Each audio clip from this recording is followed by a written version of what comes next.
This is a high-stakes scenario that perfectly illustrates the hunter becomes the hunted dynamic in cybersecurity.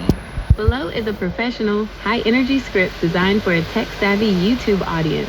Script title, The Nigerian Connection, How I Outsmarted a Professional Scammer. Host, Your Name AI, Persona Channel, Idar Namo Tech Labs Date, May 2026. 0 to 130. Phase 1. The hook, the bait is taken. Visual, dark room, multiple monitors. A notification pings, close up on a fake profile. High-end lifestyle, stolen photos. Narrator. It started with a simple hello, a profile that looked perfect, perhaps too perfect. In 2026, scammers aren't just using scripts, they're using AI to craft the perfect persona. This person claimed to be a high-profile investor from London, but my internal IT alarm was screaming. They wanted my trust. They wanted my data. But mostly, they wanted my photos. Narrator. I knew exactly what I was dealing with. A classic social engineering play, but instead of blocking them, I decided to give them a masterclass in why you should never try to phish a cybersecurity researcher. I told them I have all my favorite photos stored in an encrypted album here. I sent the link. Then I waited. 1:30 to 3:30. Phase 2. The strategy psychological warfare.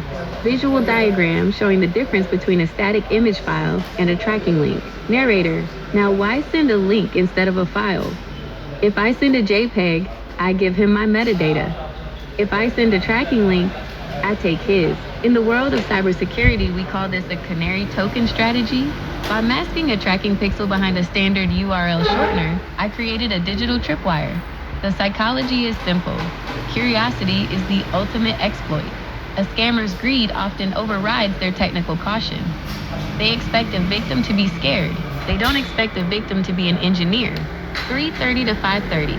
Phase 3. Technical analysis. The ping of death. Visual, screen recording of a terminal window. Code scrolling fast. A map starts to zoom in. Narrator. At 14 hours, 22 minutes, and 4 seconds, the trap snapped shut. My server logged a hit. In cybersecurity, data doesn't lie. While the scammer was staring at a 404 loading page, I was looking at his digital DNA, public IP address log, device fingerprint, an aging Android device running an outdated OS. ISP, a local provider in West Africa. I didn't just see a dot on a map. I saw his browser language, his screen resolution, and even the battery percentage of his phone. He wasn't a millionaire in London. He was a guy on a 12% battery charge sitting in a humid room thousands of miles away. 5:30 to 7:30. Phase 4. The climax. Port Harcourt, Nigeria. Visual, Google Maps zooming into a specific street in Port Harcourt, Nigeria. Narrator. I messaged him back. I didn't send a photo. I sent a screenshot of a map. I told him, the weather in Port Harcourt, Nigeria looks a bit cloudy today. Maybe you should plug your phone in. 12% won't last you through another scam. The silence was deafening. Within 3 seconds, the investor from London had deleted their account, blocked me, and vanished into the digital ether. I didn't just find his location, I destroyed his sense of anonymity.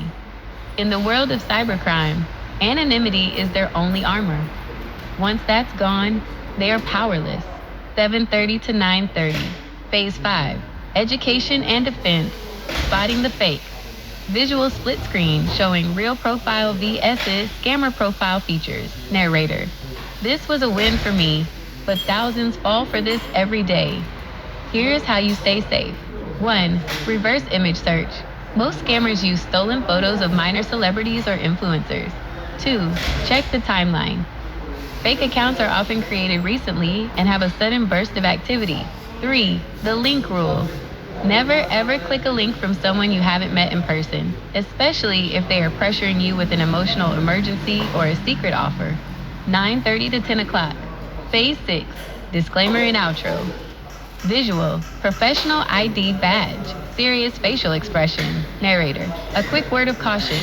What I did was for educational purposes within a controlled environment. I am a professional. Do not attempt to hack back unless you know exactly how to mask your own digital footprint. Our goal at Idar Namo Tech Labs is to raise digital awareness, not to encourage vigilantism. Stay skeptical, stay secure, And remember, if it looks too good to be true, it's probably a logic bomb waiting to go off. Subscribe for more elite hacking secrets. This is Idar Namo, signing off. End of script.